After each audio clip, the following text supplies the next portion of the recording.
BJP प्रत्याशी ने मंच से दी खुली धमकी। ग्राम प्रधान और कोटेदारों को खुलेआम धमकाया। 23 मई के बाद योगी की सरकार रहेगी एक बार, और दूसरा जिसकी संभावना नहीं तब भी मैं कह देता हूँ, इसकी संभावना दूर दूर तक नहीं है फिर भी कह देता हूँ, भाई जब मैं नहीं रहा 300 विधायक और योगी की सरकार रहेगी और इनका चुनाव 22 में लोग को लड़ना है। ये लोग सूची बना रहे हैं। मैं 2019 चुनाव जीतने के बाद 14 वाला विनोद नहीं रहूंगा, 19 वाला विनोद रहूंगा और 19 वाला विनोद एक एक की हिसाब करेगा। खुलेआम धमकी देते ये जनाब कोई आम इंसान नहीं बल्कि लोकसभा प्रत्याशी हैं, वो भी बीजेपी के। इनका नाम है विनोद सोनकर और ये इस बार कौशाम्बी से लोकसभा चुनाव भी लड़ रहे हैं।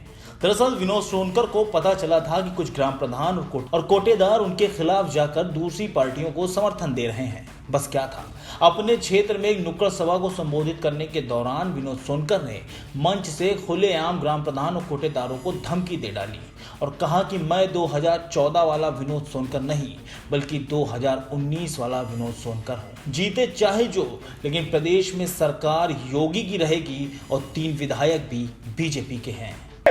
18 लाख मतदाता के भरोसे हम चुनाव जीतना चाहते हैं। देश के यशस्वी प्रधानमंत्री के भरोसे हम चुनाव जीतना चाहते हैं। देश की एकता अखंडता के नाम पर हम चुनाव जीतना चाहते हैं। तो पिछले 5 साल में मोदी और योगी ने काम किया, उसके बदौलत जीतना चाहते हैं। लेकिन सम्मानित प्रधान साथियों, आप न्यूट्रल रहिए, आपका स्वागत है।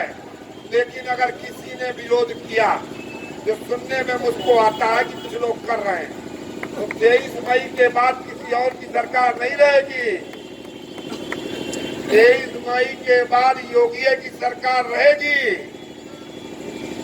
एक बार, और दूसरा जिसकी संभावना नहीं तब भी मैं कह देता हूँ, इसकी संभावना दूर दूर तक नहीं है फिर भी कह देता हूँ, भाई जब मैं नहीं रहा 300 विधायक और योगी की सरकार रहेगी और इनका चुनाव 22 में लोग को लड़ना है। ये लोग सूची बना रहे हैं। मैं 2019 चुनाव जीतने के बाद 14 वाला विनोद नहीं रहूंगा, 19 वाला विनोद रहूंगा और 19 वाला विनोद एक एक की हिसाब करेगा। वहीं जब इस मामले पर पत्रकारों ने विनोद सोनकर से सवाल पूछा तो उन्होंने अपनी इस धमकी को विनम्र निवेदन बता दिया। निश्चित रूप से जिनको जनता पे भरोसा नहीं है, जो प्रधान और कोटेदार के बदौलत राजनीति करते हैं या प्रधान और कोटेदार के बदौलत चुनाव लड़ना चाहते हैं, उन प्रधान भाइयों से मैं केवल निवेदन किया हूँ कि आप हमारा भी सहयोग मत करिए, आप किसी का सहयोग मत करिए। लोकतंत्र की मर्यादा में रह के आप न्यूट्रल रहिए। अगर आपने लोकतंत्र की मर्यादा का उल्लंघन किया और आप अपने मर्यादा का उल्लंघन करके किसी के पक्ष में गांव की जनता को डराने धमका के मतदान कराने का काम किया तो निश्चित रूप से उनके खिलाफ कार्रवाई की। आपको बता दें कि इससे पहले भी विनोद सोनकर राजा भैया को मन से खुली धमकी दे चुके हैं।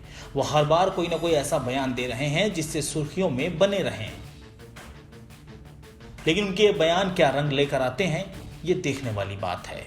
कौशाम्बी से एनडीटीवी भारत के लिए अखिलेश कुमार की रिपोर्ट। देश दुनिया की ताज़ा तरीन खबरों से रूबरू होने के लिए सब्सक्राइब कीजिए आपका अपना चैनल एनडीटीवी भारत।